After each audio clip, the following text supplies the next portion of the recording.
एक समय की बात है, एक छोटे से गांव में एक बुद्धिमान और सम्मानित बौद्धिक सन्यासी थे, जिनका नाम आनंद था।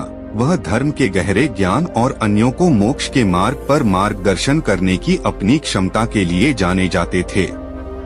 एक दिन एक युवक जिसका नाम मार्क था, अपनी समस्याओं का समाधान खोजने के लिए आनंद के पास गया। मार्क को उन लोगों से परेशानी थी जो उसको मूल्य नहीं देते और हमेशा उसके साथ बुरी तरह से व्यवहार करते थे। उसे सीखना था कि वह असली और सच्चे लोगों को कैसे पहचान सकता है, जो उसको शांति और खुशी दिलाने में मदद करें। आनंद ने मार्क का तापसी ध्यान से स्वागत किया और उसको उसकी समस्याओं का समाधान खोजने के लिए 5 प्रकार के लोगों के बारे में एक कहानी सुनाने लगे, जिनसे मार्क को दूर रहने की सलाह दी। नंबर 1, गपशप करने वाले। ये लोग व्यर्थ बकवास में लगे रहते हैं, अफवाहें फैलाते हैं और नकारात्मकता पैदा करते हैं। उनके साथ समय बिताने से अनावश्यक और हानिकारक विचार आते हैं। नंबर 2, आलोचक। ये व्यक्ति हमेशा दोष ढूंढते हैं और दूसरों की आलोचना करते हैं। उनकी निरंतर नकारात्मकता दूसरों के दृष्टिकोण पर असर डाल सकती है। Number 3, manipulator. ये लोग स्थितियों को अपने स्वार्थ के लिए बदलते हैं। अक्सर दूसरों की लाचारी पर उनके साथ समय बिताने से व्यक्ति को थकान और उपयोग किया जाने की भावना हो सकती है। नंबर 4, ईर्ष्यालु। ये लोग हमेशा खुद को दूसरों से तुलना करते हैं और उनकी सफलता का असर करते हैं। असली खुशी उनके प्रशंसा और उनकी उपलब्धियों का समर्थन करने में से आती है। नंबर 5, संदेही। ये लोग व्यक्ति की क्षमताओं और लक्ष्यों पर संदेह करते हैं, असमर्थन की एक प्रकार की काली परछाई डालते हैं। अपनी आत्मविश्वास को पोषित करने और महत्वपूर्ण चीजों को हासिल करने के लिए सकारात्मक और समर्थनकारी व्यक्तियों के साथ रहना महत्वपूर्ण है।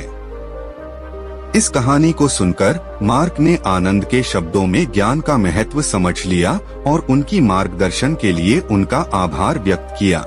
उसने खुद को इन 5 प्रकार के लोगों से दूर रखने का संकल्प लिया। मार्क ने खुद के दोस्तों का मूल्यांकन करने की अपनी सफलता की यात्रा पर प्रारंभ किया। वह वे रिश्तों को पोषण दिया जो पॉजिटिविटी और प्रेरणा लाते थे।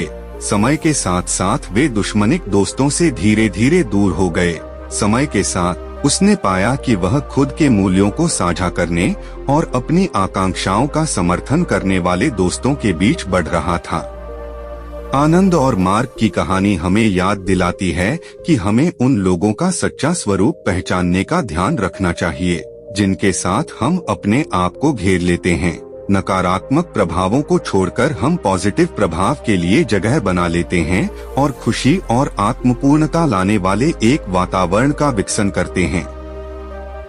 मार्क ने अपने आत्मा के गुणों को प्रकट करने का प्रयास करने के लिए आनंद के ज्ञान से प्रेरित होकर अपने दैनिक जीवन में दयालुता, दया और सावधानिता की गुणवत्ता का आदर्श बनाने का निश्चय किया।